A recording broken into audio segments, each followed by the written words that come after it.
Greetings, everyone. Thank you for joining me today on Turning a Moment into a Movement. I am J Love. Welcome. And I represent the Justice for Gerard movement. Gerard is my son who was wrongfully convicted of a crime. He served 2 years in the Michigan Department of Corrections. Now, just think about that for a second. An innocent person going to prison for a crime that they didn't do. So, because of that experience and journey with Gerard, and meeting so many others who had the same experience, created this platform called Turning a Moment into a Movement, where we come here every Friday at 6 p.m. to talk about wrongful convictions, injustice, and things that are plaguing our community. So, thank you for joining us. As a matter of fact, today is Gerard's birthday. And so I did a little minute tribute for him, and I want to play that right now.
Yeah, happy birthday, Gerard, and continue to rest in love.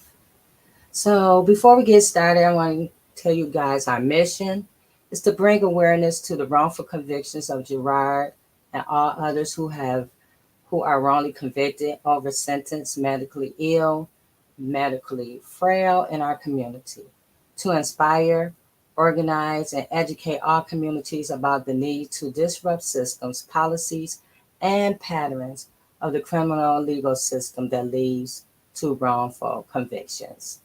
That's why we're here. So, before we get started, hello to everyone who's watching on YouTube, Facebook, and Twitter, and for those who might listen later.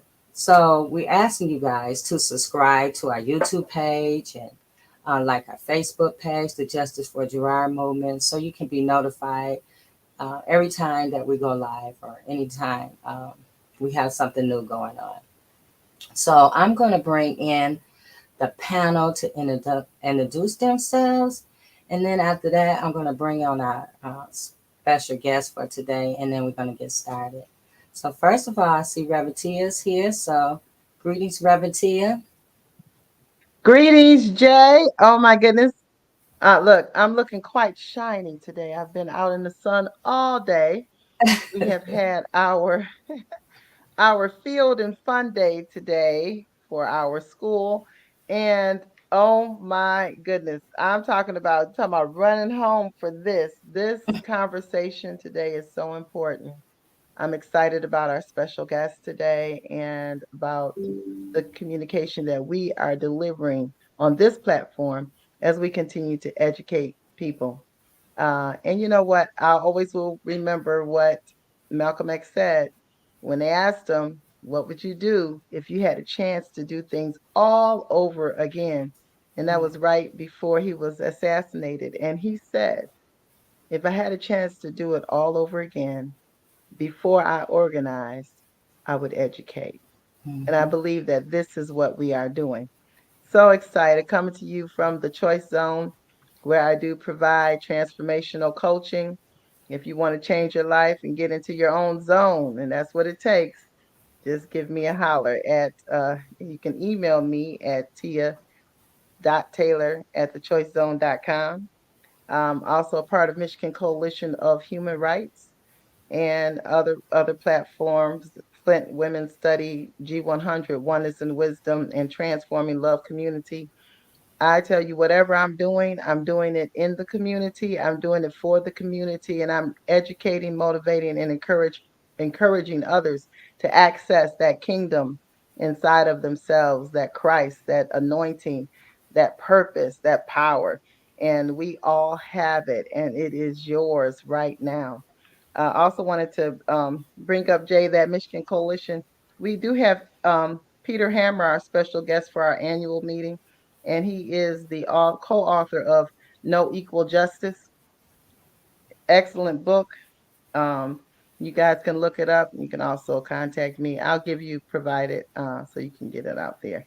And Okay. just glad to be here. Let's get it started because we have had in our forefront, on our eyes all this week, mental health, and we need to talk about Yeah. Yes, ma'am. So it. now I'm going to bring on Trische. Greetings, Trische. Turn your mic Greetings, on. greetings, greetings. How's everybody doing on this Friday evening? Oh, we're doing great. How about you? You know what? I'm great. I'm blessed. I'm happy to be here. Really, I was like, with all this heavy artillery you got on the panel tonight, I said, shoot, I need to drop off. And so I'm going to sit and listen and learn tonight because we have some amazing panelists on tonight. And I'm just grateful to be here. My name is Trische Duckworth. I'm Executive Director of Survivor Speak. I'm a social justice architect. And you want to know why I say that is because it's a build, it's a continual build over and over and over again. See, when you tear something down, which is what we love to do, you can't just leave it that way. You've got to rebuild it. And so I love the rebuilding process along so many other individuals who are rebuilding within our community. Because at the end of the day, we have the power. We have our voice, we have our vote, we have our collective power together because it's nothing for us without us, no matter what it is. And when it comes to the emotional and mental wellness, we already know what it is, which is why we've got to be at the table calling the shots on things that are going to surface in our lives and be for us. Nothing for us without us. We got to get to the table where decisions are being made for us without us. And I want to leave this with us just real quick. When it comes to public health, when it comes to your health department, those meetings are shaped and there's public comment there too. We've got to get involved and we've got to do it now because our mental health is on the line. Yes, Trische. Thank you. Thank you. Greetings, Allie. Hey, how y'all doing? We're great. How about you? I am doing good. Glad to see all you lovely faces. I feel like Happy. I'm at home. Yes, you are at home. Introduce yourself, Allie. Yes. So my name is Alexanderia Hughes. I'm a community organizer, activist. I'm a human rights activist, someone who is fighting for the full freedom of all, especially Black and Brown folks, especially disabled community members who don't have their autonomy. And with Michigan Liberation, I am a mental health-based building organizer. I'm also someone who tries to cultivate joy in any environment I'm in, whether it looks like a joke or just giving someone a compliment. But I'm glad to be here today because this topic is really important. We have amazing, amazing panelists. And I'm a firm believer that, hey, if you can't get at the table, create your own table. Just don't be on the menu. Exactly. Exactly, Alexandria. Thank you. If you Hey, ain't guys. just 1 second, Jay. If you ain't at the table, you is on the menu. So her point is get to the table. That part. Exactly. Tony Mack. Well, all right. Here we go again tonight. All right. Woo. Hey, the weather girls was right, but they had it wrong. It's Not raining men, it's raining beautiful Black women. Glad to be here again tonight again. Hello, my queens. So good to see y'all. Glad to be here. Hugo J. Mack on this end. As I tell you before, 40,000 members in my profession. I'm the only one of that 40,000 who's not with you here tonight, having parachuted from heaven. I'm here with you tonight, having come up from hell through the precious blood of God and Jesus Christ. I've dedicated the rest of my life and my career to fighting for the rights of the wrongfully convicted and the overly convicted, a group of people that are largely marginalized. Because, we often hear these phrases like, well, don't do the crime if you can't do the time.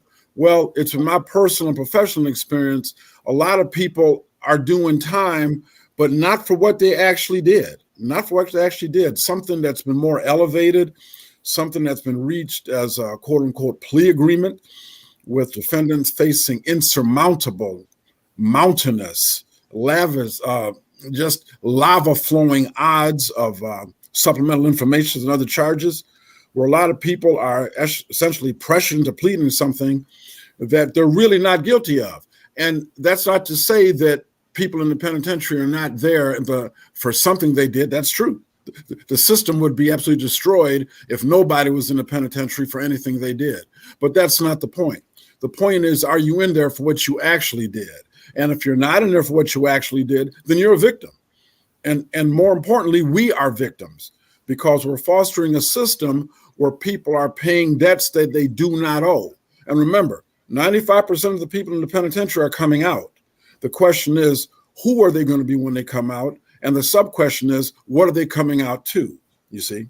So, I can tell you from personal experience, it's very hard for somebody with a penitentiary experience to get a job, to find housing, to have education, to get transportation, and to not be stigmatized. And so I fight in behalf of the wrongfully convicted, overly convicted, and in behalf of the marginalized. And that brings us largely to Black women.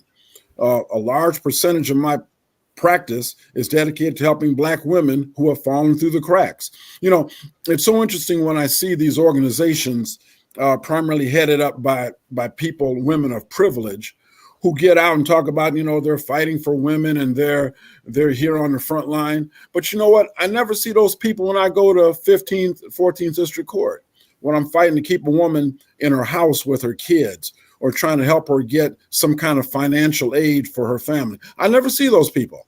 I might see them on TV or some blog every now and again, but when we're there with them, it's like me and them. So, I thank God for a spirit of power, love, and a sound mind, the ability to go into court every day. And the older I get, the bolder I get, confronting judges and prosecutors and police, which are the victims of systemic racism themselves, I might add, whether they know it or not. And to deal with the mental health issues that I see even on the bench, you see. So it's a daunting task, but you know what?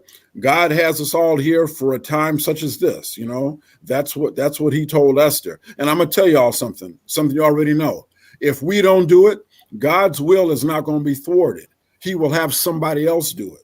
If he's got to raise up stones from the ground to do it, somebody's going to keep speaking truth to justice. And I feel that it's us, and this is our time. So I'm here, honored to be here, and ready to proceed. Now, J Love and crew, having said all that, here we go. Here we go. If you find yourself on Trouble Boulevard, push, pull, drag, or tow that hoopity to Mack Street, and park your car in my virtual underground garage. And when there, call the Freedom Line, 734-239-3118. The Freedom Line, 734-239-3118. The Freedom Line, 734-239-3118. hmacklaw.com is your hookup. hmacklaw.com is your hookup. hmacklaw.com is your hookup. Now, J Love, as you know, sometimes it takes time for people to go ahead and get all the documents and stuff written down properly.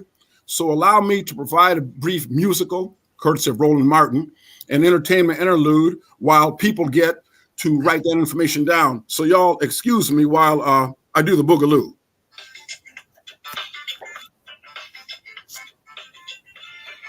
Reverend Tia, this is for you now.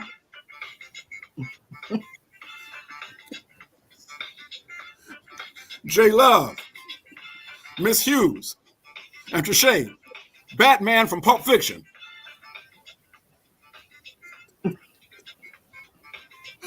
One more time for all you recording.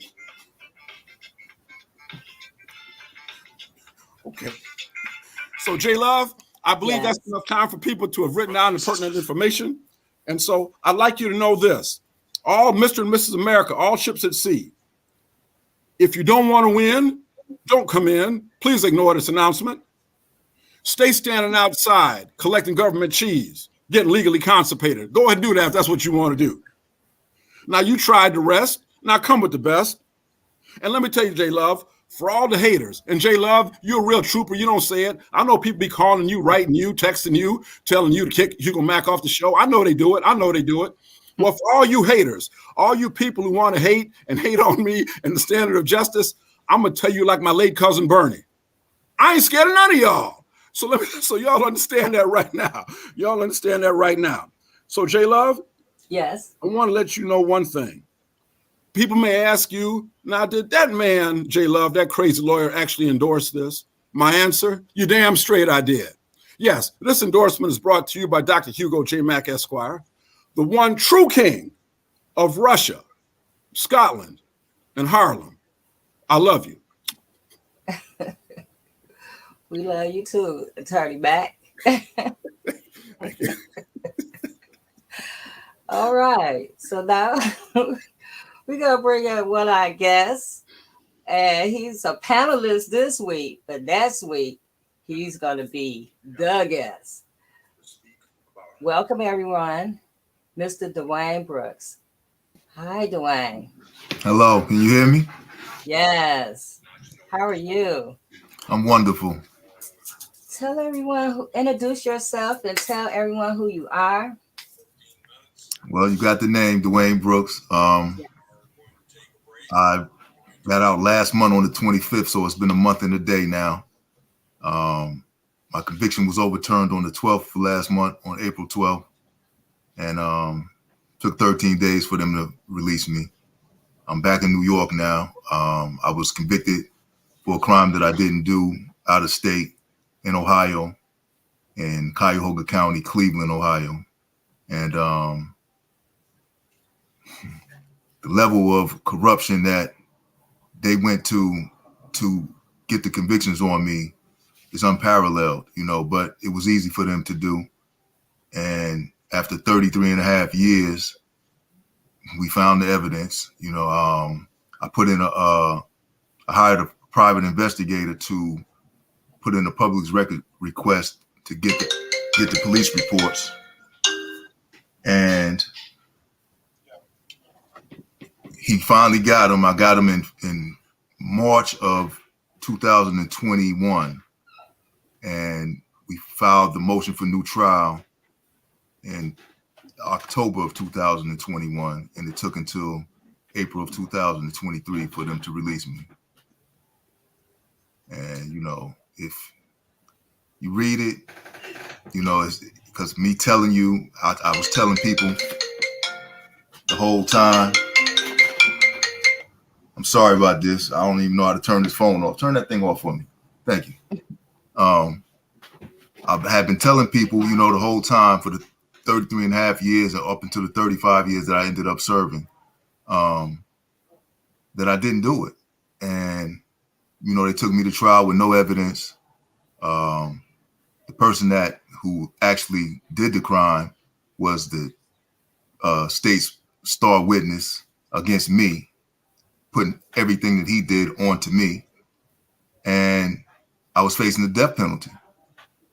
So they took me to trial facing the death penalty. And for 33 and a half years, nobody knew that they had the evidence to show that I didn't do it. They had it from the very beginning. So, when I found, because I didn't know that the evidence existed, I had no idea. I I was throwing a Hail Mary, as they say in football, when I hired the investigator to get the police records. And my transcripts had been missing for the better part of 15 years. And right before we got the police reports, my transcript showed back up. And the attorney that I have, he got them and he read them. And he said to me, Dwayne, you got screwed. And at that point, you know, it was like, that point, it was enough. You know, I sat there at the kiosk, as it's called, reading the email. And I said, man, finally, somebody's seeing what was done to me. And even at that point, you know, I didn't know that the police reports existed, but I was just so relieved that somebody's seen what they did to me. And then the very next week, we got the police reports. And, you know, I'm not knowing that there's anything in there. So when I got the physical copy, you know, the paper copy through the legal mail, I was kind of, you know, reluctant to even look through the stuff because I was like, I don't feel like rehashing all this old stuff. You know, not having any idea that what was in there was in there. And man, when I started reading that stuff and I thought about how they was trying to take my life, literally, not just in years, but put me to death, having the evidence to show the whole time that I didn't do it, you know, from the very beginning. And I mean, this is from day one, August of '87. You know, it did something to me. And I told my attorney, because he was originally my attorney, to file a suit against the parole board for keep giving me time. I had seen them 4 times. And first time they gave me 10 years, extra years. These are extra years. These are not part of my sentence. My debt to society, as they say, was paid at my first parole board hearing. That's when you're statutorily eligible for parole. And the parole board kept giving me time because they said that I didn't show any remorse because I didn't do it. So they gave me 10 years the first time, 4 years the second time, 5 years the third time, and then in 2020, they gave me 5 more years. Wow. So they had no intention of ever releasing me. And had I received the death penalty, the average for a person convicted of the death penalty is 20 to 22 years from conviction. So I would, you know, I did 35 years, so 13 to 15 years before I would have been executed. And this evidence would have never came out. So this is why I'm here today, and I will be here and on any other forum that people can become aware of what they're doing to people. And I have a unique view and perspective of mental health because, I mean, we'll get into that and you can ask me about that, you know. Yes. Thank you, Dwayne. I'm so glad you're here with us. I know the wrongful conviction, we talk about that almost every other week, and so that's why we're here, because we want to do more educating. We want to educate our community about wrongful convictions, how they can happen. They can happen to anybody at any time. And so I'm glad you're here. I'm glad you're going to be with us. And thank you. But we're going to talk some more about you, a lot more about you in the weeks coming. Thank you, Dwayne. So next, our special guest, Dr. Reverend Spencer Murray. Hello. Oh man, hello, everybody. Hello, Janice. Hello to everybody. Man, it's a blessing to be here, Janice. And I'm gonna introduce myself, but I can't say anything else without holding space and honoring Brother Dwayne Brooks for being here, for your faith, for your perseverance, your strength, all those things. I just you have to pause. I know I'm saying that on behalf of everybody here, that we hold space for you and see you. And I see you, brother. I see you. I see all of you. And I just want to honor that and honor your presence right here, and give God all the praise for you being here, and for you being released. And I want to say this too, because I often think about this. And while we hold that space for you and honor everything in you and everything that you are, the media oftentimes will try to fool us by calling this a feel-good story. You know, that it's a feel-good story when they show someone on the news who was incarcerated unjustly for 35, 36 years and 40 years, and they didn't get anything. They didn't get any recourse, any restitution, nothing from the state, nothing. You know, and it's a feel-good story, and sometimes it's to divert our attention away from what you're doing right here, Jay. You know what I mean? And you know, and so I honor what you're doing, and I honor you, brother. Right now. And so, as Janice says, my name is Spencer Murray, and so I am just a servant, really. I am a minister at Transforming Love Community, TLC. Big ups to TLC, and Reverend's here. I think she's on the call, and everybody who's part of TLC. Also, co-founder and executive director of No Harm. That's the National Organization for Healing and Redefining Manhood. We'll talk a little bit more about that. But my mission is to liberate humanity, and certainly liberate my brothers, liberate men, offer healing, offer wellness, offer liberation, offer hope, and all those things. And that is exactly what I do, and that's been my life's work for over 30 years now. And so I started off as an educator in Detroit for years. I was at a couple of different schools and doing that with students, mentoring and working in men's wellness and healing and ministry and things like that, and moved into where I'm at now. And No Harm is the purpose of it. It's a violence prevention organization. While the purpose is to eliminate gender-based harm, it's to eliminate all harm, but also starting with men as well. And so we know if male violence is prevalent, right? Male violence is prevalent in this in society, particularly towards our women, oftentimes, and most particularly towards our Black women. That is just the truth.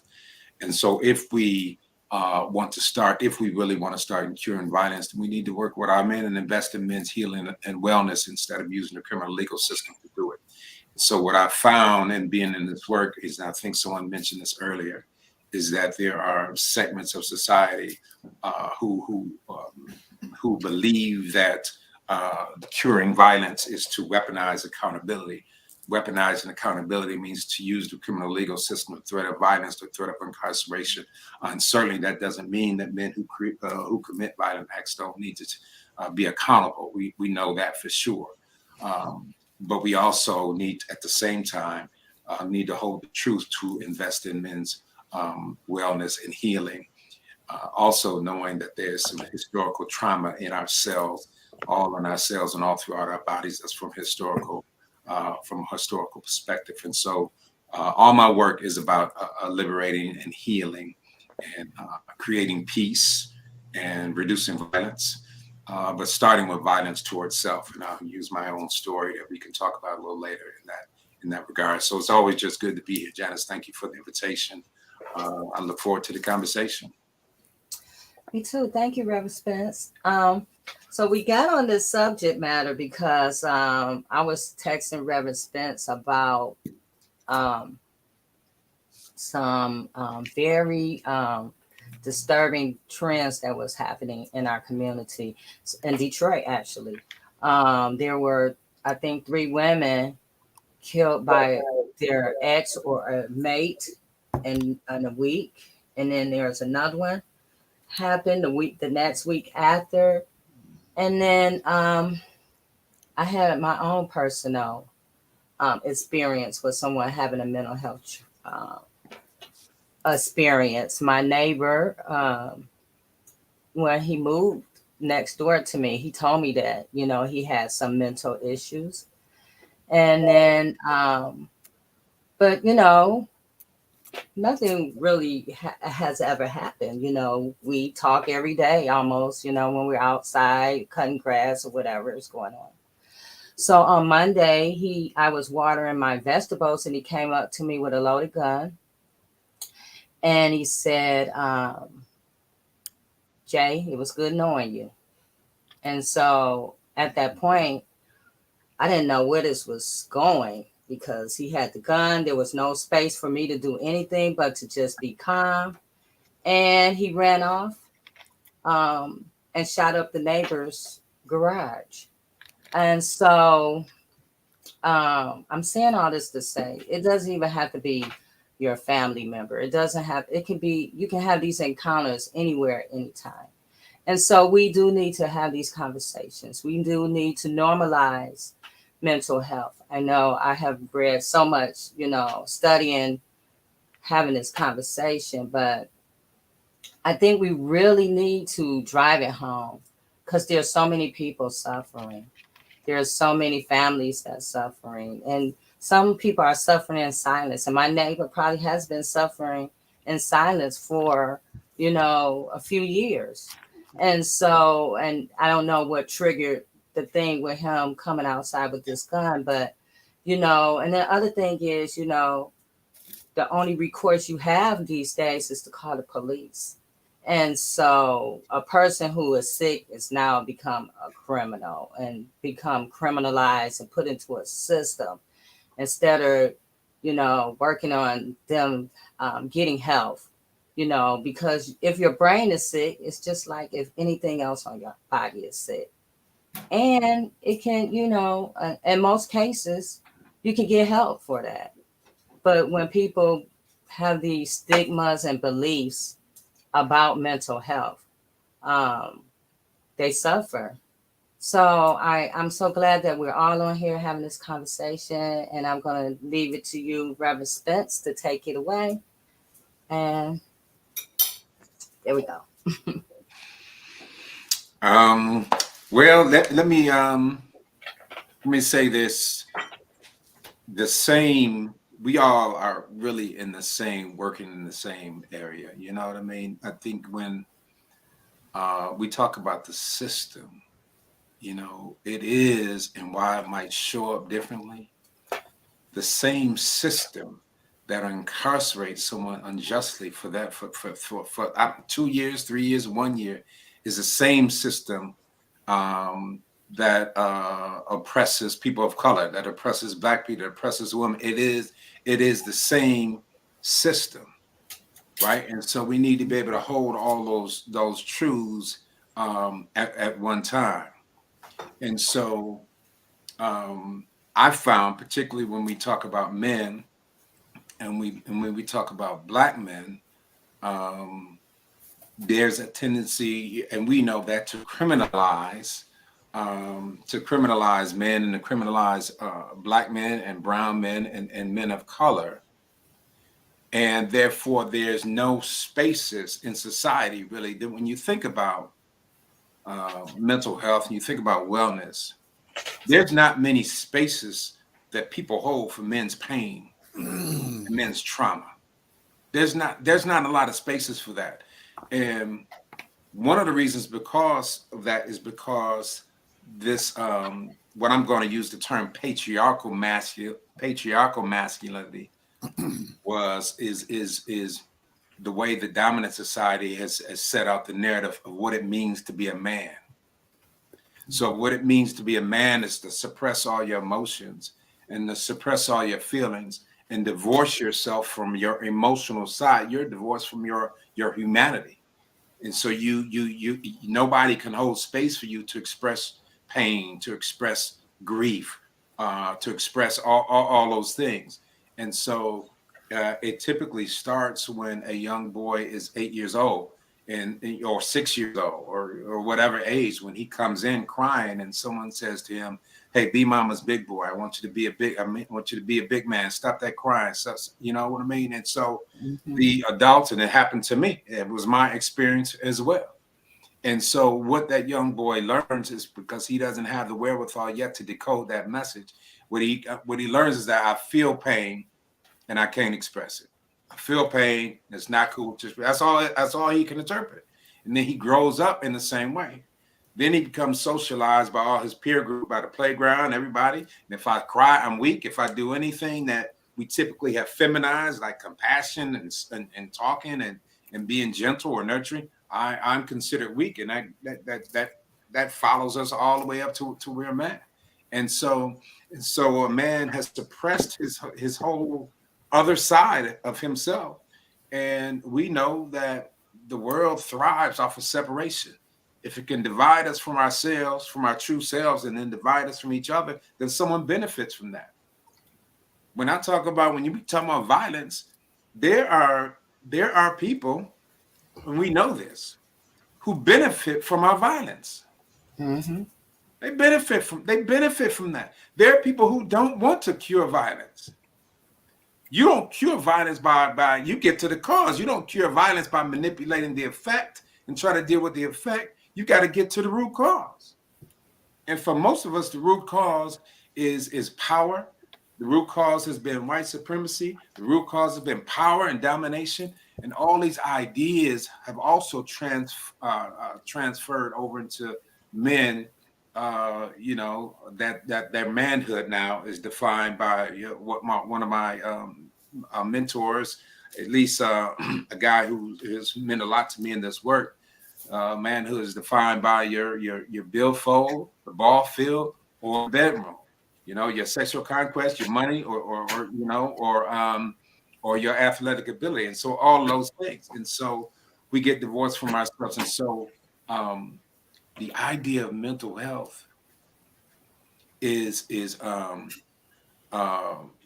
idea of self-care is not a space that has been held for a lot of men. And so when you listen to a story like Dwayne, my good brother Dwayne Brooks, when you see the stories on the news, when you see this, it re-traumatizes the whole community. Not only traumatizes Dwayne, it re-traumatizes all of us. And we have to walk around and hold that. And one of the things No Harm is doing and going to do, because we can't talk about holding man accountable and perpetrators accountable without talking about holding the system accountable. You got to hold the system accountable, because all the research says that violence is the product of social and economic inequalities in our society, in our world. That there have been study after study that says the bigger the gap in social and economic equality and inequities, the bigger that gap, the more violence there is. And the same studies have also shown that when those gaps begin to close, violence goes down as well. And so we have to talk about those systems as well. But if the only recourse for society is the carceral system, then we're not even paying attention to that. You know what I mean? That we just invest in the carceral system. Right. I know you just made me think about today, and this in Detroit, of course. They had a task force, right? Yeah. And so now in these hot areas of the city, if you do certain crimes, you're going to get federal charge. You're not going to get locally charged, right? And so they were saying all these things about, if you do this and you do that, but nobody said anything about being reactive you know, I mean, not reactive, proactive. Yeah. They're just being reactive to, Right. you know, what's going on. Right. And so I agree with you, Reverend Spence, where, you know, they talk about, you know, getting more time and putting you in the federal system instead of the state system and this and that. And nobody is saying anything about what's going on in the community and why are these things are happening. And especially when you have a city where 50% of the people can't even read, That's right. you know, on a certain level. So if you can't read on a certain level, you can't comprehend on a certain That's level. right. And so if you can't comprehend or read on a certain level, what kind of job That's right. or employment are you going to have? That's right. And so when you have all these issues in the community, of course, there's going to be a higher level of crime No question. than, you know, in your suburban cities or whatever. And Yeah. so it seemed like these problems would be something that our officials would want to address instead of, you know, always talking about piling people up in these systems. And a lot of times when they have these task force and things going on, 10 years, 20 years from now, a lot of these people end up being wrongly convicted. That's right. Because they're so eager to push people into prison to solve a problem. That's right. That's not even the answer to. That's right. That's right. No. It's not even an answer. You know, when people have gone in and done extensive studies with men who have committed violent acts, particularly murder or even on death row and done all that. And most of the time when they ask them, you know, the roots of the violence or why they did it, it oftentimes revolves around, I was disrespected, I was dissed, I was humiliated, I was shamed, you know, I felt unworthy, someone made me feel unworthy, those type of things, right? Mm-hmm. But the inequities do that anyway, right? The inequities in society are set up to make one feel that. And so those are also predictors of violence. When you talk about poverty, when you talk about that, when you talk about those who set the conditions, who already set the conditions for it, right? And so you always set the condition, and then you have this patriarchal masculinity that really only accepts anger and aggression as expressions of manhood, or at least the acceptable. You know, I can't be punked out. I got to man up. You know, I got to man up. And what I've found in my own life, what I found in the life of the people I work with in the jails and juvenile system, you know, the man up is really man down. Man up is man down, because manning up can go wrong. Mm-hmm. Manning up can go wrong, and it takes us out of that space of caring about our mental health. And so men are taught to, you know, basically socialize to externalize what they feel, maybe anger and aggression, you know. And while on the other hand, women for the most part internalize and talk and feel and process internally, while men, you know, typically act out externally. And because we aren't taught, do you know, in the schools, even in the schools, they're talking about taking social emotional learning out of the schools. They're talking about taking mental health services out of the schools for students. It doesn't make sense, but it's all part of the plan. It's all part of the plan. Ms. Tia. Yeah, Spence, I was wondering a couple of things. Then you mentioned something that really got my blood boiling. So I'm gonna hold off on that and breathe. And then I'm going to ask you to kind of talk about some of the polarities that exist within the culture for African American males, because these polarities are these concepts. Yeah. Similar to what I remember my son telling me, having this conversation with me some years back, and he said, "Mom, check out the narratives that people say." Yeah. And realize that it's a split mind when Yes. they're saying it. Yes. You know, So, like for instance, for women, I'm gonna be a freak in the bed and a lady in the streets. Yes. You know, like what is that? Yeah. You know, and why can't just be a woman all the time? Right. You know, Exactly. what is this? Yeah. What is this concept or this narrative that has been placed on the African American woman? Yeah. And the same thing has happened with the African American male. That's You know, right. there are some polarities that I think our listeners and viewers need to know, because we follow narratives that have been handed down to us That's right. for generations Yes. from people who have been prosecuting us, That's right. That's right. That's right. oppressing us. Yeah. Yeah, I've got on. I want to give this brother. You can look him up, Dr. Obari Cartman. Dr. Obari Cartman. He works a lot in Black mental health with young men, and he's terrific. But this is his shirt. This is his shirt. I ordered this shirt from him. So I'm gonna get up, and you're talking about changing the narrative, right? It says men cry, men care, men teach, men love, men think, men build, men laugh, and men forgive. That is changing the narrative of who men are and who men can be.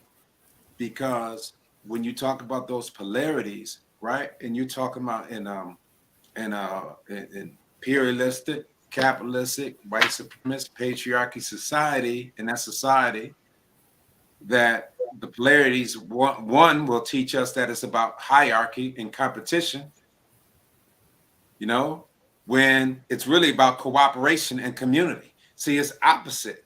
So everything that we need to be is opposite of what the dominant culture has produced or has put out as the narrative as what a man should be. A man should pull yourself up by the bootstraps. We know what Martin Luther King said about that. It's about rugged individualism. We know about that. So that is the narrative there. But the narrative for our community, right, is partnership and community. It is the opposite of what's being taught.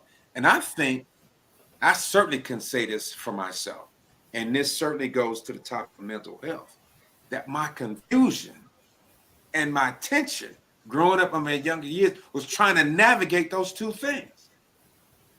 Here's what the America or people are telling me I should be, and here's what I think I am on the inside. And so what do? I self-medicate the tension because I don't know who I am. I self-medicate the tension by drinking, by smoking. You know what I mean? That's what we're doing, self-medicating to try to numb ourselves from this. And all I was doing was causing harm to myself and causing harm to everybody I was in a relationship with. Emotional harm to people I was in a relationship with. And so you know, we have to get back to our own healing and wellness. I'm convinced that the person, I'll say man because I work with men and this is what we do at No Harm. I'm convinced that the man who knows who he is fully and completely will not do harm, will not cause harm to himself or to anyone else. And that means that you have to integrate your fragmented self, because this world has taught you to fragment your masculine from your feminine, and that I'm not gentle, I'm not, but actually we're both inside. We encompass all those things. But if we're taught to accentuate one and suppress the other, then we're in trouble. Then we're fragmented, and we don't even know who we are. We get into relationships, and you know, and I'll say this too. When I talk about patriarchal masculinity and that masculinity, women can buy into that as well. And so part of the work we're doing, you know, there's a story, and I'll say this quick, because I know other people want to chime in.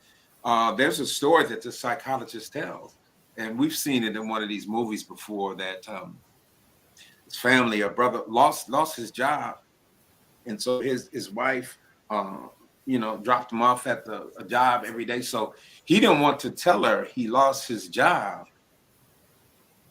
And so when she dropped him off, he just stayed out all day as if he was at work, came home at the end of the day. Then all of a sudden, checks didn't start rolling in. Do you know the shame the shame that he felt and the pain that he felt because the society is telling he got to be the provider, he got to be protected, he's got to bring in this money, or it attaches your net worth to your self-worth to your net worth, right? That's that patriarchal masculinity. And so finally the checks weren't coming in anymore. And when his wife found out, she was upset. And she confronted him, this is a true story, confronted him like, what type of man are you? What type of man would do that? And do you know he ended up killing his family? He ended up shooting his family and shooting himself. Now, we're not giving any excuses for what he did, because everybody who faces that situation doesn't respond that way.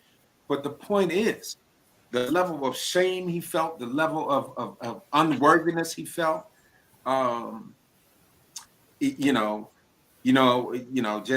just caused him to choose and commit murder and choose death over that.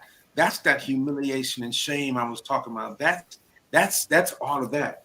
And so this is why when I go into everywhere I go, just like Brother Dwayne Brooks and everybody on this call, I say, I see you, brother.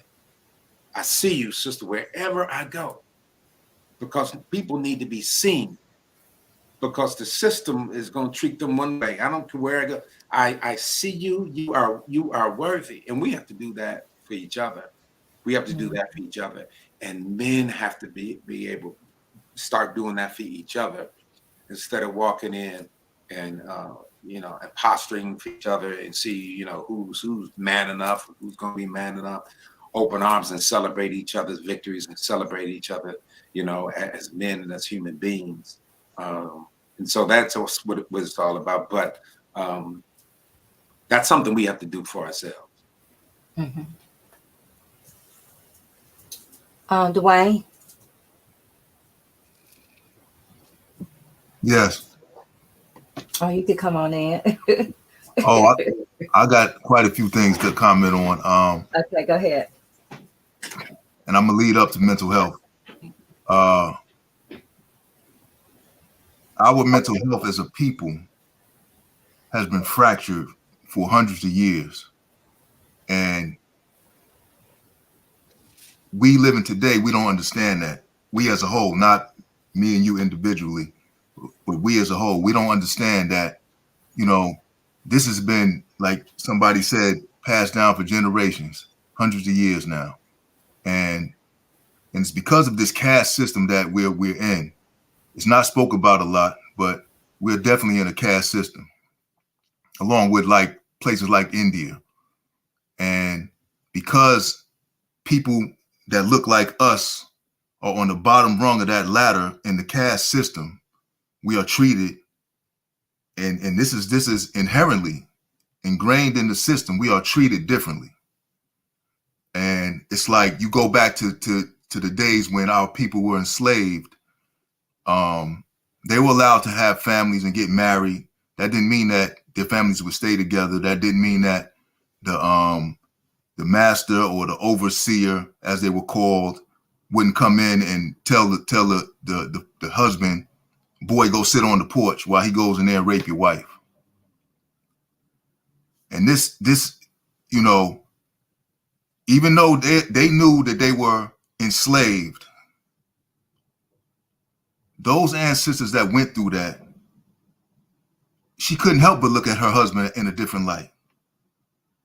She couldn't help it. He couldn't help but to feel some type of way about being told to go sit on the porch while that man went in there and raped his wife.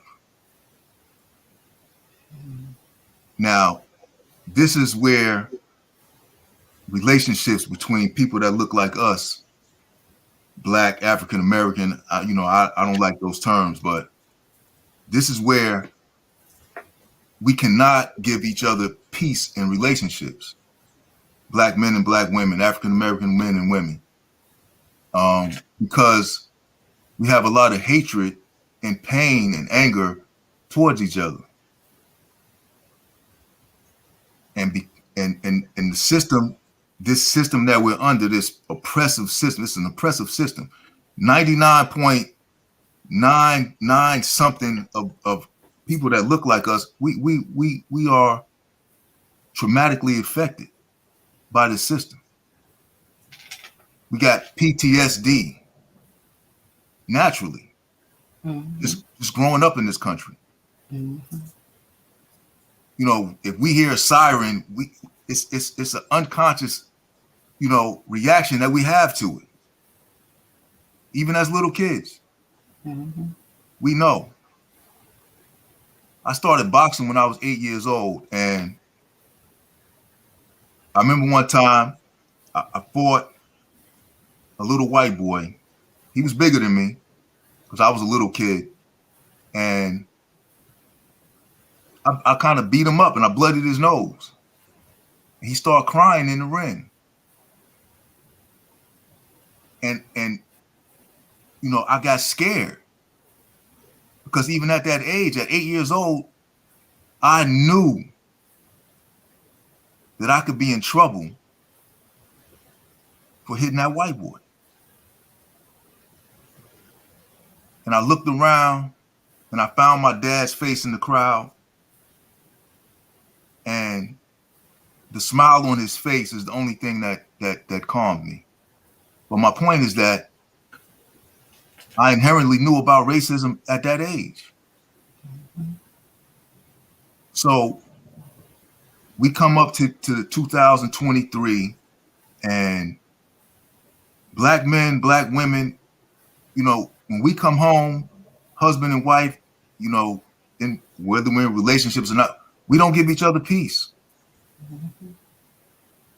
because we've been through so much hell. And we know that people that are hurting take it out on the closest people to them. And this is why we see what we're seeing today. You know, I come out after 35 years and I'm looking at people like, what happened? How are you not prospering in this world? How are you not, you know, mentally and emotionally advanced? It's like we're going backwards instead of going forwards. Technology is a lot more, you know, advanced, but people are not. It's like they're dumbing us down. They're dumbing us down. I mean, there's people that are really dumb out here. And it amazes, it blows my mind. So our mental health ties into this, you know, over these 400 and, you know, something years, 500 years, however long it's been. You know, it's you know, and the system as so-called, there's no help for black people that are mentally ill. There's no help. You throwing mentally ill people, and I was in there with them every day. The last prison I was in was over 70% sex offenders.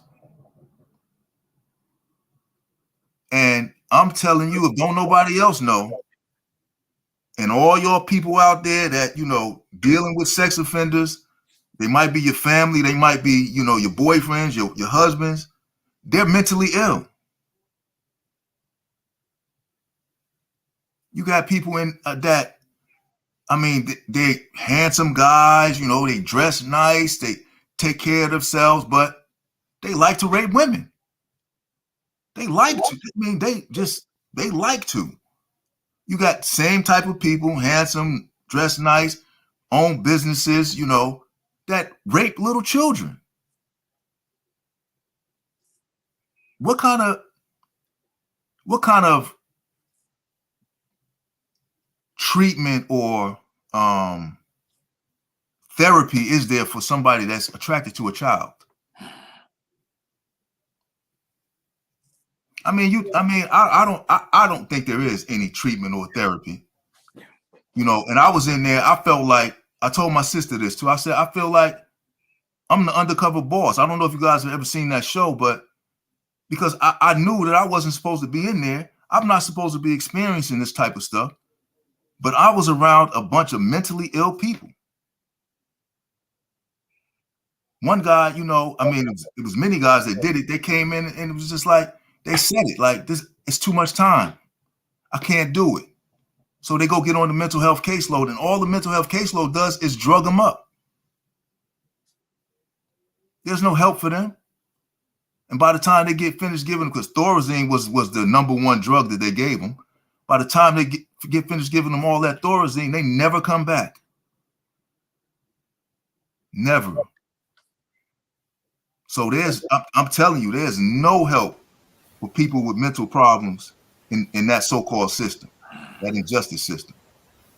And it's a shame. I mean, it's sad, and it's ugly. And I sat out in the visiting room on the visiting floor with a guy that he came in around the same time I went in 1988, and he had got beat up by the police. And he wanted to get some counseling, talk to somebody. So he went and he sought help. And they put him on drugs. They Thorazine them and whatever kind of other zine they got. Because all those enes and zines, they're not good for us. Mm-hmm. And I was sitting out on the visiting floor, and some people were sitting next to me. I was, enjoying my visit, but they were just sitting there without their visitor. So I was wondering who it was. And when he came out, he just sat there, didn't acknowledge him. He was gone. And they sat there and cried the whole visit. I mean, tears. Because they knew he was gone. So, mental health is a real thing. And, I myself, I wrote that on there about prison is meant to destroy you. You're not meant to survive prison. Physically, you're not meant to survive it. And if you survive it physically, you're not meant to survive it mentally. It's meant to destroy you. It's meant to destroy people. And so I wrote that, and somebody wrote, it sounds like a cry for help. It's a cry for help for millions of people. Yes, it's a cry for help for millions of people. I've seen it firsthand. People that get put on those drugs, don't brush their teeth, comb their hair, wash their clothes, take a bath, take a shower. We can't take a bath, but take a shower. All they do is eat, sleep, and go get those drugs.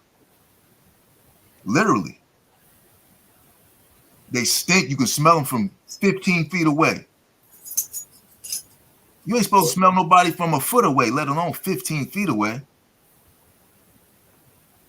And so I've seen it firsthand, and I'm telling you that for people like us, now I've also been incarcerated with people that were on cases that their co-defendants were white.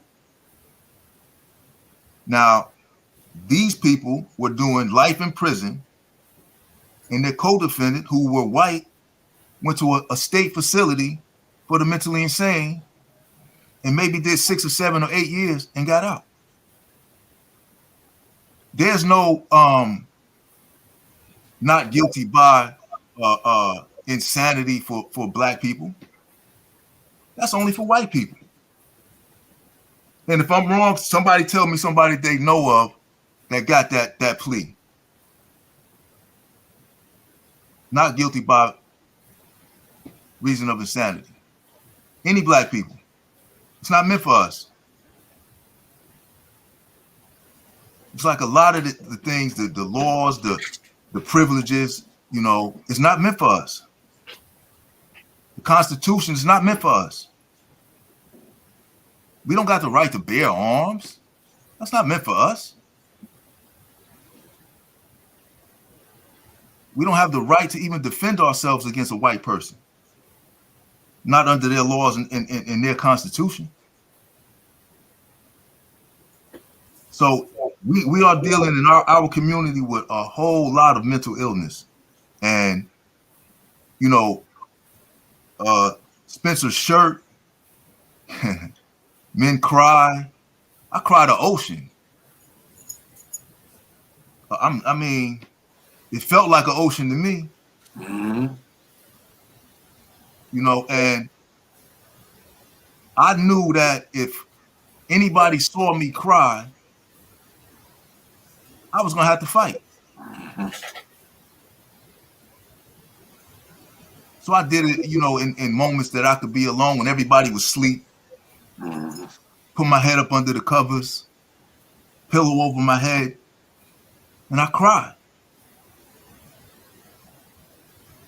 Because like he said, from an early age, we're taught that we're not supposed to cry. Yeah. And in that situation, being in prison, somebody said, I'm on a tier where no tear should ever fall. And when he said it, I didn't understand it because I was free. I never had been to prison. But once I got in prison, I understood it. Because the moment that somebody sees a tear falling from your eye, they want to try you.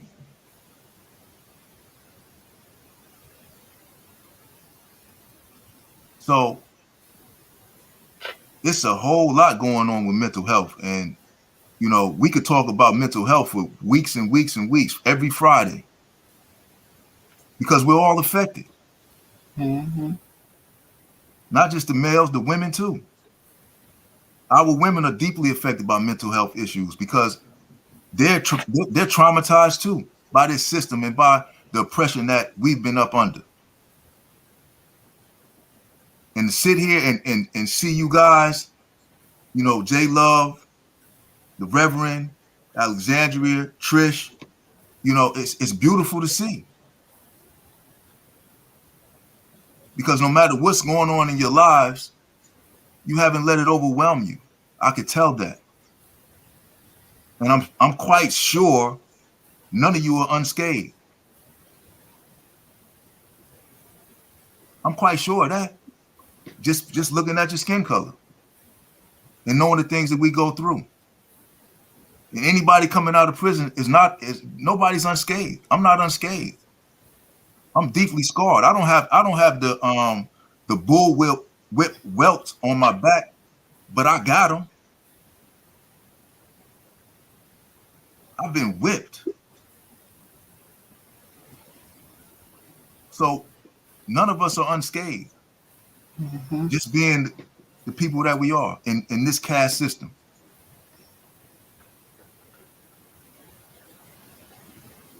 And if you know somebody that's in there that's having mental problems, talk to them. You got to tell them, because they got to fight it. Because the moment they give in, they're going to drug them up and they'll never come back. Yeah. Tony Mack. Well, it's always enlightening to listen to the stories of other people that have had their own penitentiary experience. I certainly have had mine. And it's also interesting to see kind of a uniformity in experience in terms of mental health in the penitentiary. I believe fully at least 25% of people within the Michigan Department of Corrections have mental health issues. Absolutely. Absolutely. Now, in Michigan, they have not guilty by reason of insanity. And they've got a forensic center in Ypsilanti where people are treated. I've had clients go there. Most of the clients that I've had go there have gone there for competency examinations, okay, to see if they are in fact competent to stand trial, okay, and then criminal responsibility examinations to see if they are criminally responsible. And just by way of educating all of you, in case you don't know this, competency means, are you able to assist your attorney now at the time of the trial? Okay, can you assist? Because you have a constitutional right to assistance of counsel. Okay, criminal responsibility doesn't look at where you are now; it looks at where you are then. Okay, when the crime supposedly occurred. I'd say over 95% of people that I've represented in my career that I've had criminal responsibility evaluations on, 95% of them are found to be, they were not mentally ill at the time of the offense, all right? And whether they were mentally ill to the extent of meeting the definition for criminal insanity is a little different issue as to opposed to what mental stresses they were dealing with at the time. And see, that's one of the flaws in the system. It's a cookie cutter system where there's no cookie dough. There's a stamp, but no cookie dough. Because the only way to escape, if you will, liability for a crime is not guilty by reason of insanity.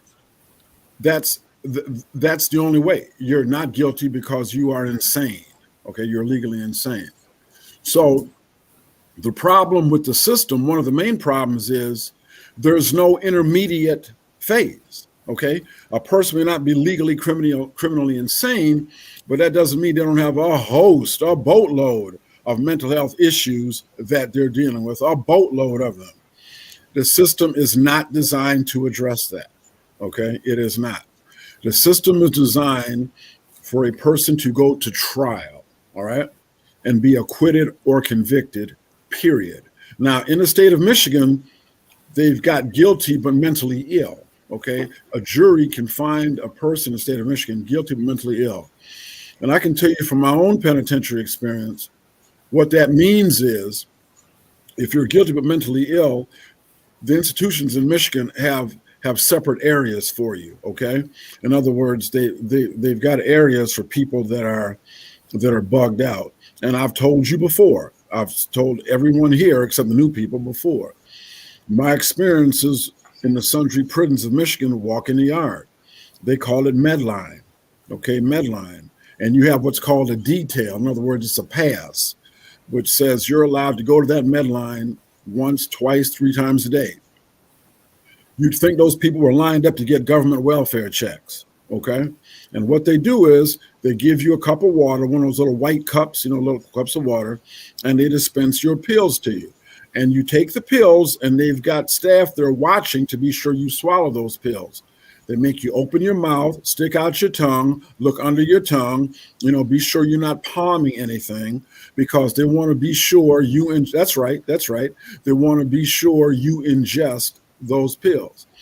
And so what happens is when those Medlines are run, like yard is open. Okay, so in other words, people are out walking around, and every prison I was at in the state of Michigan, there's always a yard. Okay, they always provide a yard, some kind of an oval track. Okay, that you walk around. And what those people would do is they'd get those meds and they'd head straight for the track and just walk around. Sometimes you know how you have some old shoes where the heel is all worn down. You know what I'm saying? The heel is worn down, and those penitentiary blue pants with the orange clown stripe, okay, down the pants and the side of the arms, and just walk. A lot of them talking to themselves, mumbling, just talking to themselves. And so, for me, in dealing with the stresses of the penitentiary, at times I felt I was just 2 or 3 days away from the Medline my damn self. You see what I'm saying? Because there are times dealing with my wrongful incarceration and seeing people leave up out the institution, guards, some of them mentally ill themselves, by the way, but never diagnosed or actually convicted of a crime. And there I am stuck there. This brother talk about crying. Oh, I know. I know quite well. I've cried enough to water a football field, okay, through my sojourn in the penitentiary, but I didn't let anybody else see me do it. So, when I hear these brothers talk about the anger and the depression that is endemic and systemic in the system, these brothers speak the truth. They speak the truth. And so, it's a problem that we spiritually, I don't think we can do it carnally. I think we've got to do it spiritually because, our history is based on a spiritual realization and dependency on God. I mean, that's what the Black church is. That's why the Black church was so instrumental in the civil rights movement and what have you, is that we have to call on a being greater than ourselves. Because, my belief in my own journey is that this is a spiritual battle. It's an evil thing. The systemic racism, the mental health that besets the Black people in this community, in this world, in this state, in this nation we live in, that is evil. That's not just a poor choice of individuals. That is a premeditated, deliberate, evil act. Evil, evil. And it's done by people who know full well what they're doing. So I don't believe that systemic racism is something that's just organic and keeps going on. Not true. No plant just lives by itself. It has to be watered. It has to give nutrient. It's got to have sunlight. So the people that are perpetuating racism and systemic racism, they know exactly what they're doing. None of this is accidental, okay? And in terms of mental health, depriving African American people, African American communities, not only of mental health issues, but what about clean air? What about water? What about food islands? Okay. What about the poor health? What about prenatal care? All this plays in to mental health, and mental health plays a part in on this. So I'm glad to hear these men talk, because I'm telling you, they speak the truth. Yeah. Yeah. Reverend Spence. No, there's nothing but truth up in here today. There's back to what Attorney Mack just said. I couldn't agree with you more. It's a spiritual battle. You know what I mean? That this wickedness is in high places. It is in high places, and all the, especially for Black people, the assaults on the body, all the assaults on the Black body, everything is mental for, mental health shouldn't be, like Black History Month, 1 month, you celebrate mental health is over here. Everything is mental. Everything is mental. And then you talk about what Black folk, the assaults on our bodies. That's why I think we're so spiritual people, because we identify with the spirit. Can you imagine someone, if you talk about Brother Brooks mentioned, rape, he mentioned those things. Can you imagine? And I've been in spaces and, in hell space, because of my work with women who've been abused and raped and all those things. Can you imagine in those moments? Oh man, I don't, sometimes I don't even want to think about it, but trauma of the body gets so bad that you disconnect from the body. You disconnect from the body, and you go somewhere else. And I think Black people have always had to rely on the spirit, because of the assaults of the body, and start living from the spirit, living from the inside out, which is the opposite of the world, is the outside in. You know what I mean? You get all the things, and you get all the material things, and that you got success. But shit, you don't even know who you are on the inside. You ain't even peaceful on the inside. You got tension on the inside. And so I just couldn't agree with these brothers more. And I thought about, Brother Brooks was talking about the relationships and how it's set up. And we talk about these ideas of manhood again. There's a truth that when emancipation happened, and there was the Freedmen's Bureau was established, right? And so emancipation came about, and Black women wanted to go back and take care of their children, go back to the home, take care, and do those things. And then the overseers began to base their sharecropping or whatever, the men, whatever sustenance they were going to get on what they produce, on what the man produced. But the woman was gone now, so they couldn't produce everything that they were doing. They couldn't produce all the cotton or whatever it was, because the women were now gone. And so the former overseers didn't like that, and so they almost convinced the Black men that you are in control of that woman, and now your sustenance is going to be based off of the amount that you bring in. So the women now have gone back to the home. They had to come back, because now the sustenance they were going to get was going to be based off of how much they all produced. And so at that time, because of the trauma, Brother Brooks talks about the trauma that Black men could not heal and could not even address, they began to take cues and control the women, they begin to take cues from patriarchal masculinity, from the control and the power and the domination that overseers use. They began to take those cues and actually and begin to dominate their own women. But that's all trauma, right? That is all trauma. And so if you were watching, I would suggest everybody watch No, the rape documentary. It's called No. It's capital N-O. It's the rape documentary done by Sheeta Simmons. But it talks about that. And so Janice, Tia, what we've been doing for months at TLC is decolonizing. Mm-hmm.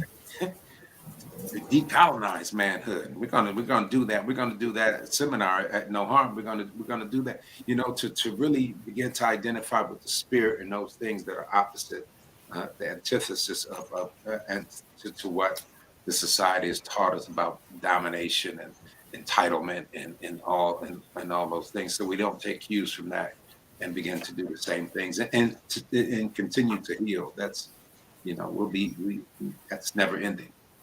Yeah. Healing is never ending.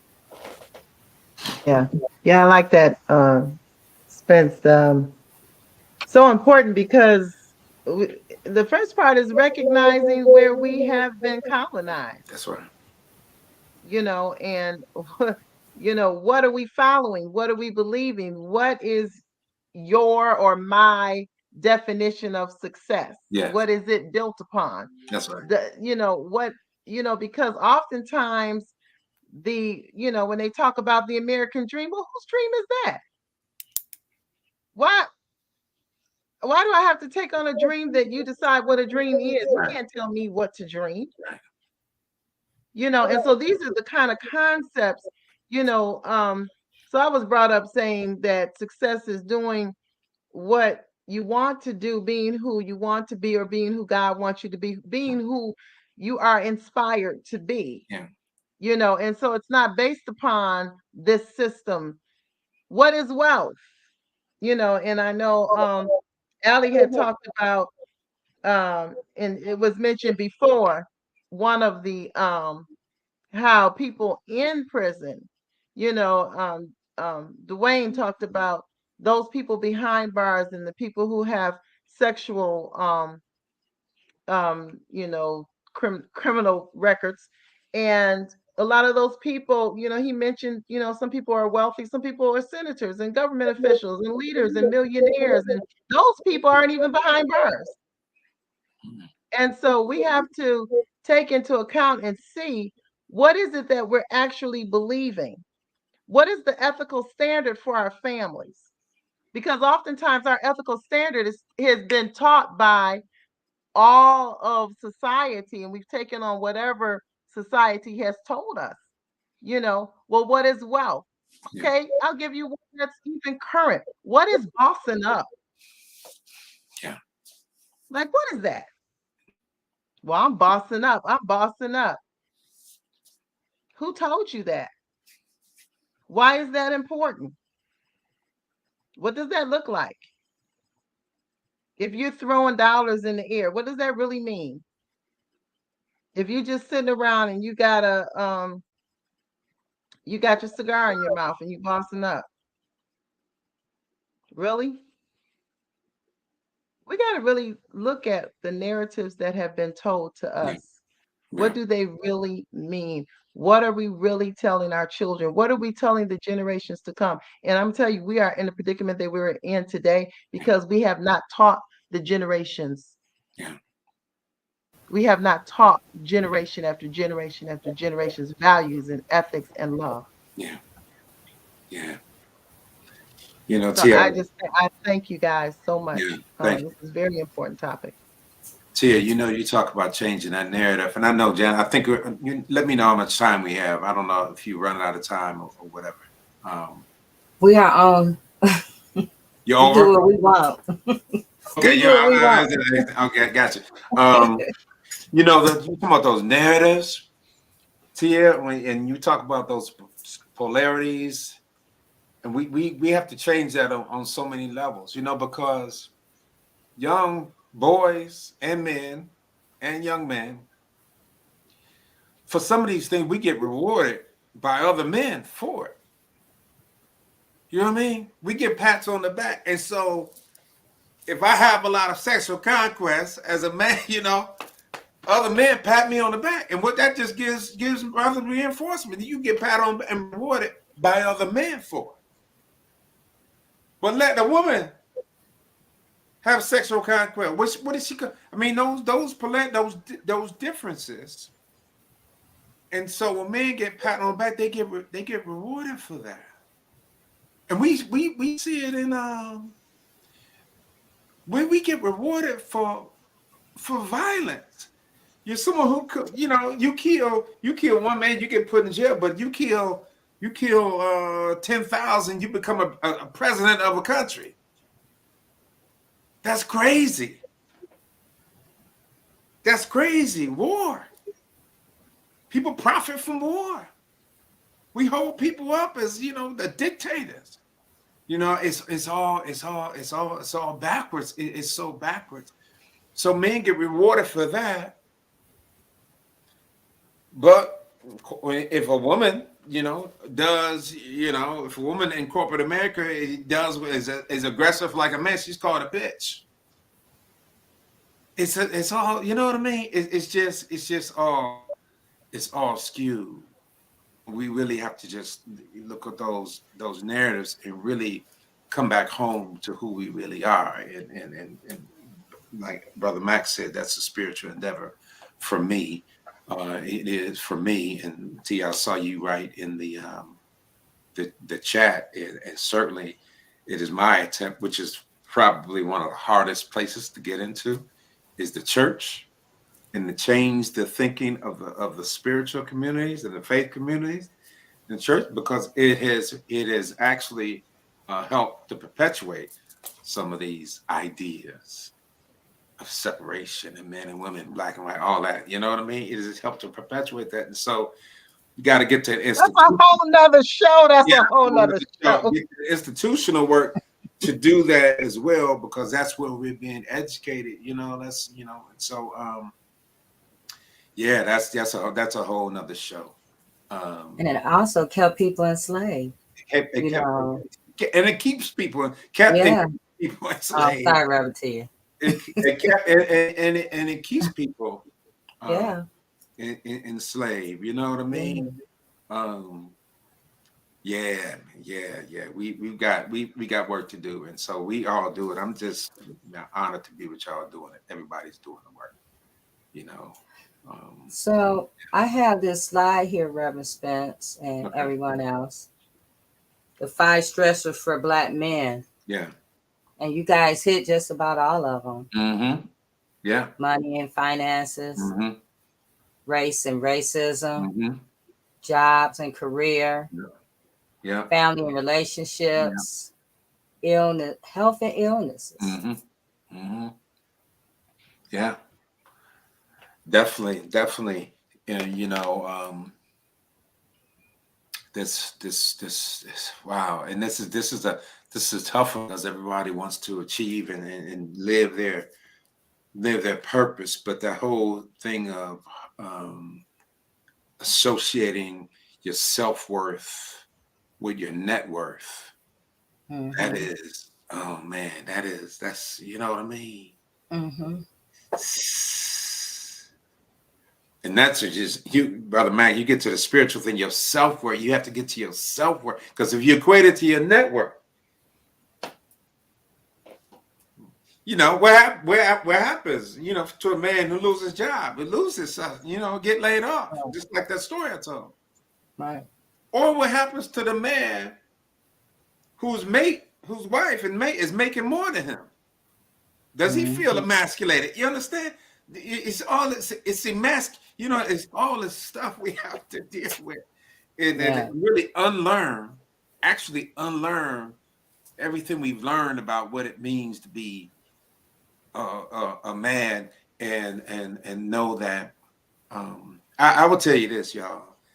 Brother Mack and Brother Brooks are talking about crying. Man, the most liberating thing that has happened to me is the ability to feel. man, because I cry all the time now. I mean, I could cry at a commercial. Something can come on, man. I can start tearing. I cry at other people's pain. You know, when I see what's going on, you know, I tear. I feel it. I feel it. Where in the past, y'all, I mean, oh man, I didn't allow myself to feel. I didn't allow myself to feel because I was manning up. I was trying to be a man. I was doing that, and it was hurting me and everybody else. And so the ability to feel, because when you look at patriarchy, when you look at white supremacy, when you look at all those things, it requires that you not feel. Mm-hmm. It requires that you don't have compassion. It requires that you don't have empathy. It requires that you don't take responsibility for what you're doing to your brother. It requires all that. It requires that you dehumanize the people you're oppressing. That's what it requires. You just disconnected from that. Right. And so to come back to that, to come back to all that, to come back to compassion, empathy, gentleness, nurturing, is what we have. Was what we have to be. Yes. Go ahead, Dwayne. Dwayne. Is he froze? I think he might be froze for a minute. Look like he might be froze. Okay. Attorney Mack, did you have something? Yes, you know, this could easily evolve into like a 10-hour conversation right here, okay? But in the brief period of time that I have to talk, and anytime you hear an attorney talk about in a brief period of time I have to talk, they're lying because they intend to talk for a good long time. Okay, so I'm gonna try my best to betray my profession and not talk for a real long time. But one thing that we have to talk about, J Love, and perhaps this will be a topic for another show, is the tie between mental illness and violence. Now, J Love, you gave an excellent, and I was scared when you were talking. I was scared, okay? Because there is a definite tie between mental illness and violence that your neighbor exhibited, okay? And so what I'm saying is, for example, United States doesn't have such an astounding mental health issue as opposed to other quote-unquote industrial nations. What United States does have is an unparalleled access to weapons. See, that's what we do have. And so what I'm saying is, you know, you've all bought, you know, epoxy glue, and it's got two resins. You have to mix those together. Am I dating myself? You've got to mix those two together, okay? And when you mix those two together, it's like a super glue. But those resins by themselves are not tremendously toxic or effective. But once you put them together, you got hell to pay. And so what I'm saying is the problem that we have, particularly in the Black community, is and I've said this before, no other group in the history of this nation has tried so hard to become Americanized as Black people. Nobody has done that. No other group has been willing to destroy their own heritage in order to be quote unquote accepted as American. We are the ones that put bleach on our skins. We're the ones that put clothespins on our noses. We're the ones that sucked in our lips, all right? We're the ones that did all that. We're the ones that gravitated to the lighter complexion fraternities and sororities, okay? We're the ones who called each other jigaboo and niggas growing up, okay?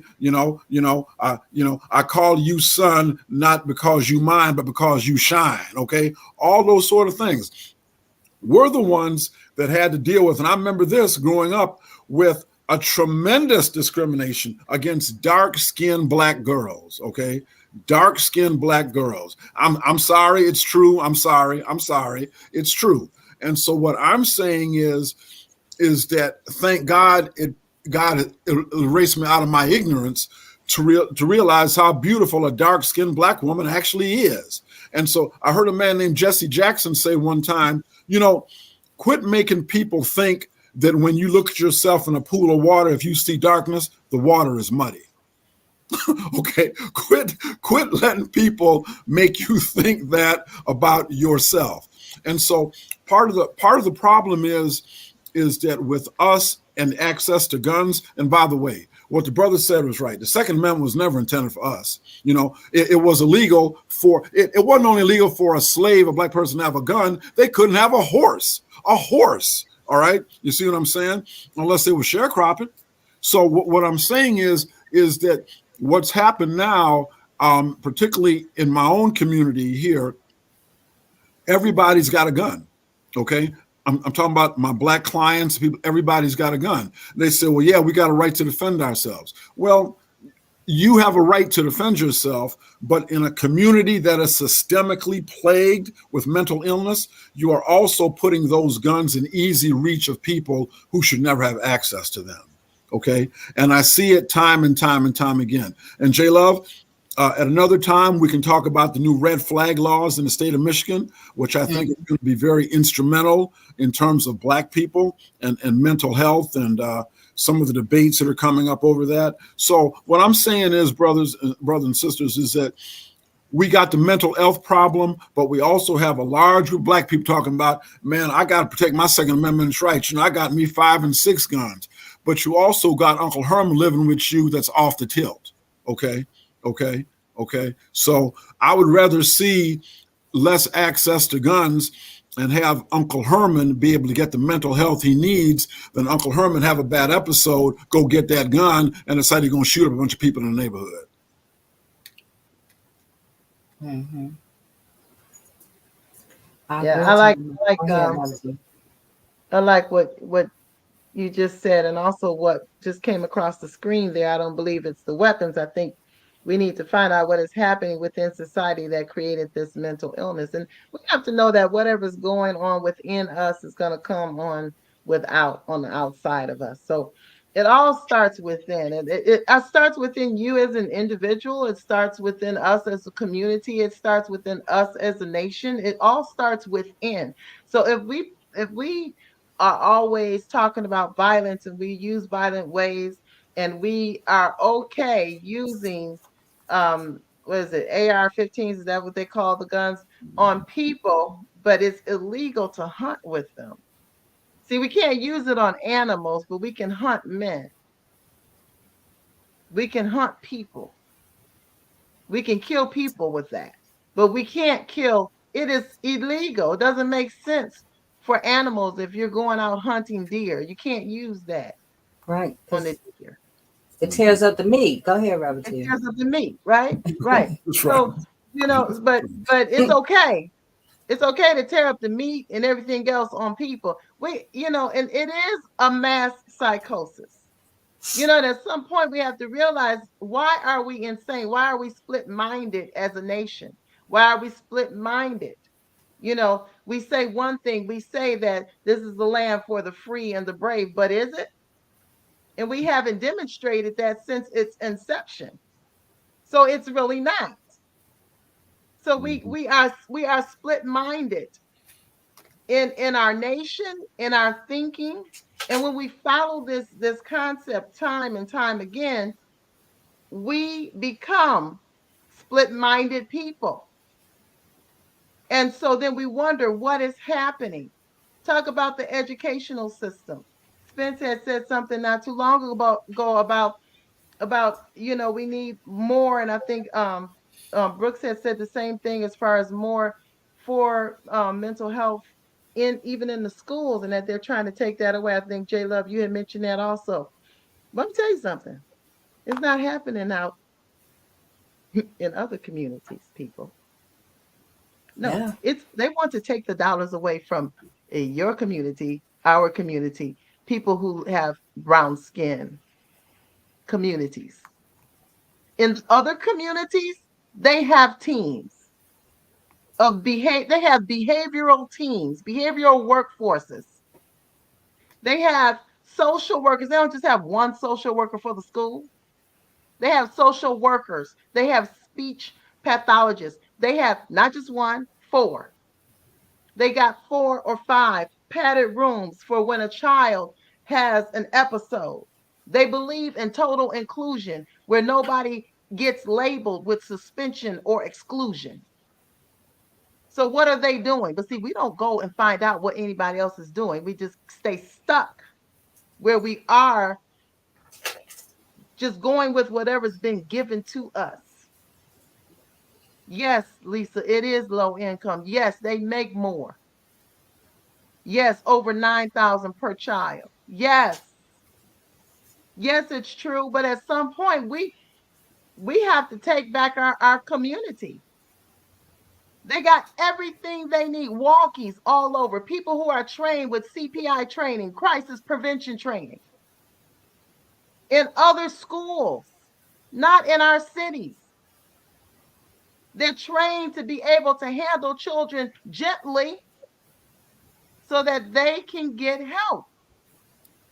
We do not. And so we can't just accept what is always given to us. We have to know what is ours, take our community back, and it starts within each and every one of us.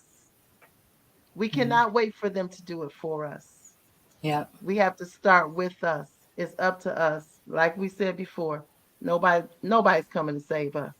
We got to save ourselves, and we got to do it now. I want to address what Kevin said. Back in our day, they used to have guns hanging above the fireplace or laying right on the nightstand, but we didn't touch it. So why is it happening? And that's true, Kevin. My granddad had guns, and he told us, "Hey, you only had to tell us one time not to go in." We didn't even go in that room. We didn't even go in that room. We didn't. When we talked to my grandma and grandfather in their, if they was in their bedroom, we would stand in the hallway because nobody went in there because we already know that's the guns, and you already been, you're gonna die by the hands of my granddaddy if you go in there. So I don't know, Kevin. That's a great point. It is. Something has changed. Yeah. We're the fear of the of the elders. I don't know what it is, but something has changed. And that's such a good point. And I think it's a few things. I part of what I do too is teaching how to deal with conflict and tension, right? And so I think in this cancel culture, that oftentimes, and not knowing how to deal in the process of dealing with tension and conflict, I think part of that is people just cancel each other out. I'm gonna just cancel you out, and then guns have become unlike for your grandfather and those people that Kevin was talking about. Guns now for people have become an extension of power, and an extension of that power. And so, you know what I mean? So it is really people who feel inside, they feel powerless, that have to do external things to show their power or get their power. So I think it is something happening inside too. But oftentimes it's like, hey, I'll just handle this by power and by you or using my power, and we see that in relationships too, whether you're using a gun now. But the process of I think with all the technology, all these things are happening. Everything that is happening now is kind of disconnecting us from each other. We're losing connection. We're losing human connection. with everything that's happening, with all the technological advances, and with the loss of human connection, we don't know how to talk to people. We don't know how to deal with tension. We don't know how to agree to disagree. We don't know how to do that. We just disconnected.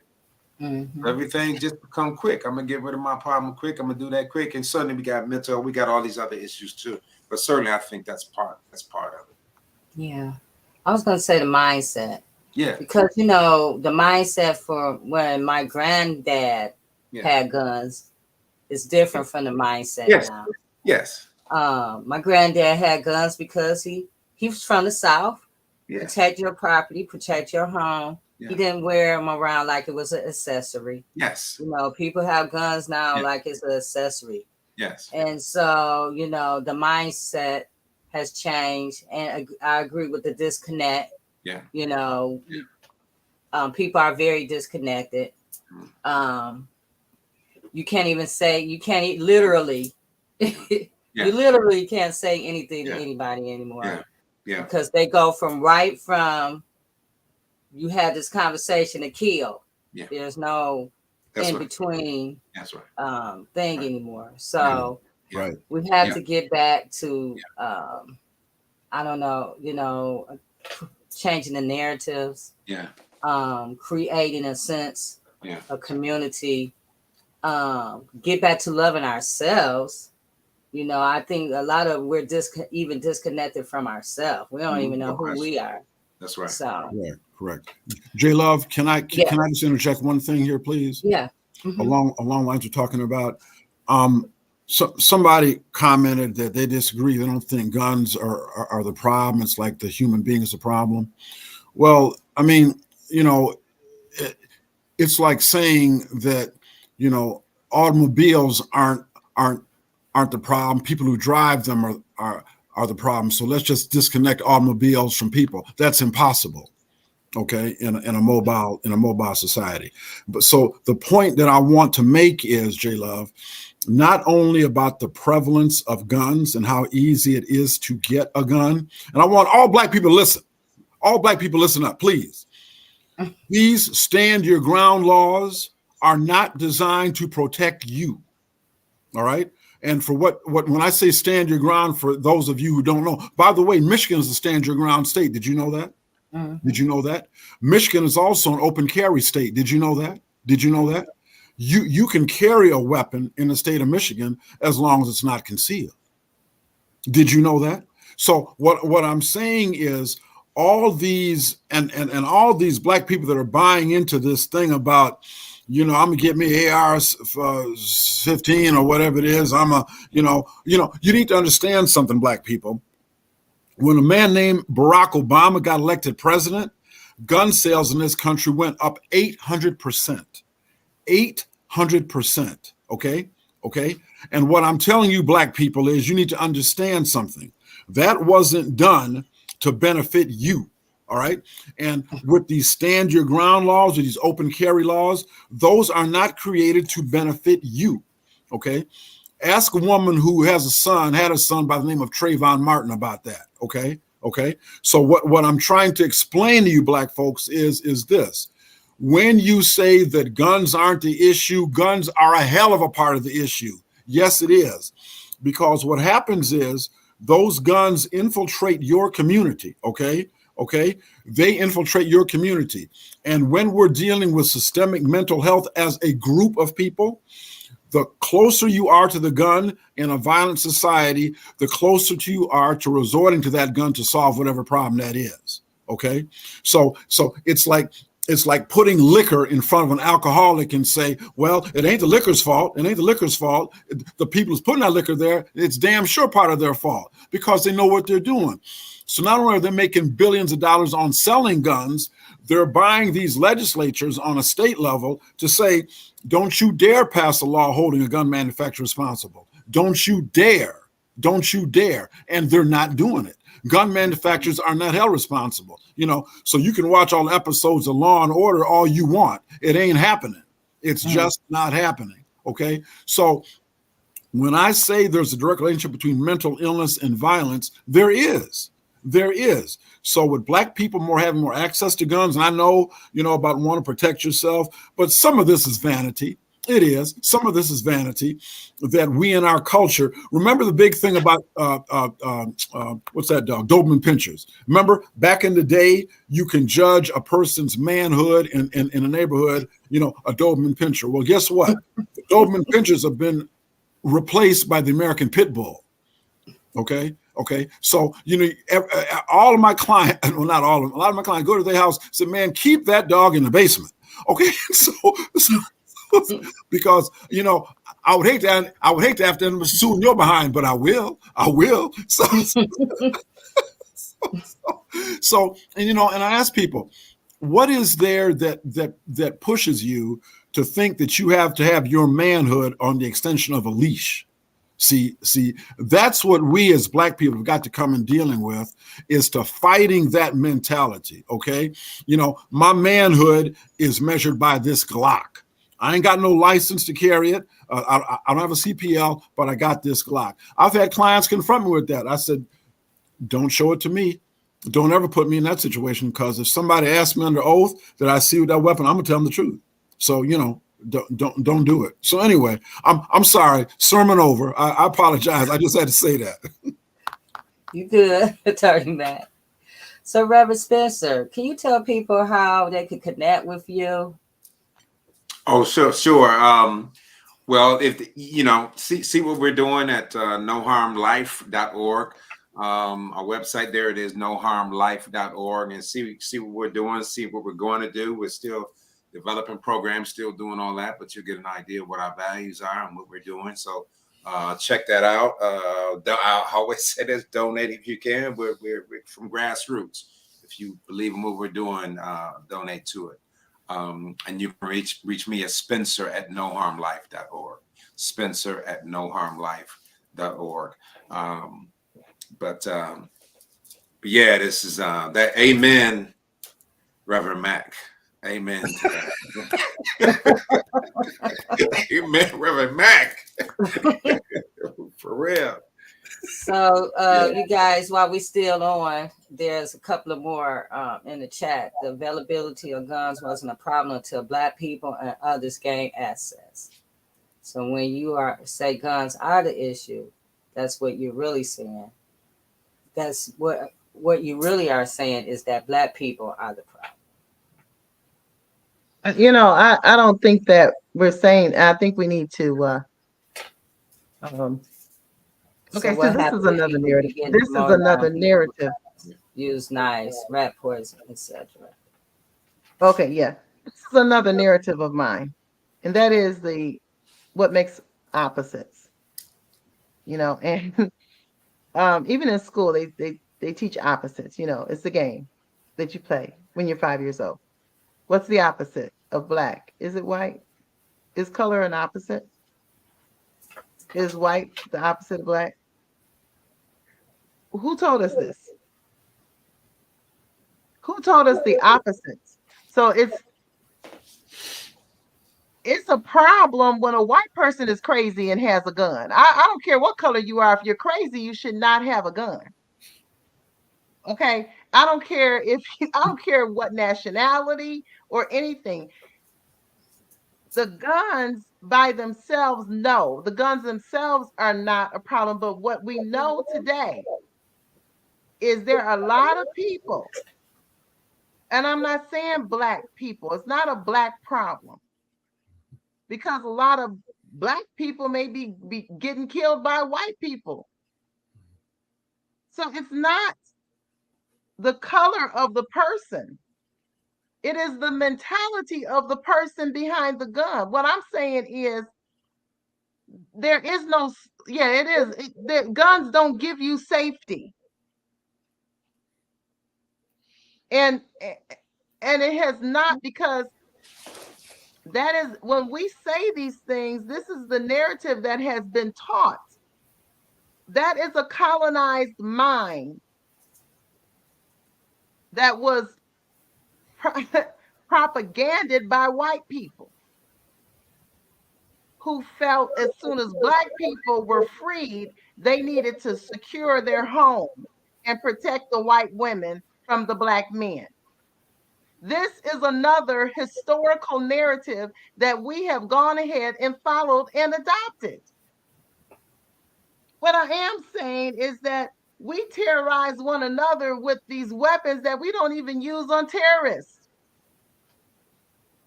We are, this is an implosion in America. That this is not, it has no substantiated evidence whatsoever why you need these types of guns. And so, no, we're not saying it's a black thing or a white thing, but it is a thing. It's a thing because you have weapons in the hands of people who are not mentally able to be in charge of these weapons. And people are dying because of it. That's right. Right, that's right. You know, so no, it's not a black thing, it's not a white thing. It's a false sense of safety. Right. And we need to tell the truth. That's right. That's right, TL. When we talk about the mentality, I mean, it's all about power. You know, it's about power. It's about power. So when we look at, we've been talking about sexual assault, we've been looking at rape, right? Rape is not a act of a sexual, that's an act of power and control. When you look at it, right? And so guns in the hands of people who feel powerless is very scary. That's because it's about power. It's about power. Because the one who has easy access and feels and goes and he felt humiliated or shamed at work is going to go try to regain his power by going back and shooting everybody at work. That's right. That's right. Got to this point where it becomes power. It becomes power, especially if I feel humiliated, shamed, all that, because it's power. So it does go back to the mental, and it does call for the restricted access. It needs the assault weapons, the ban on, you know what I mean? It's got to be, because listen, you can't have 20 school children get massacred and do nothing. That's right. That's exactly right. And just do nothing. That's exactly right. That's exactly right. What? Mm-hmm. You ain't even protecting future children. You ain't doing nothing. That's right.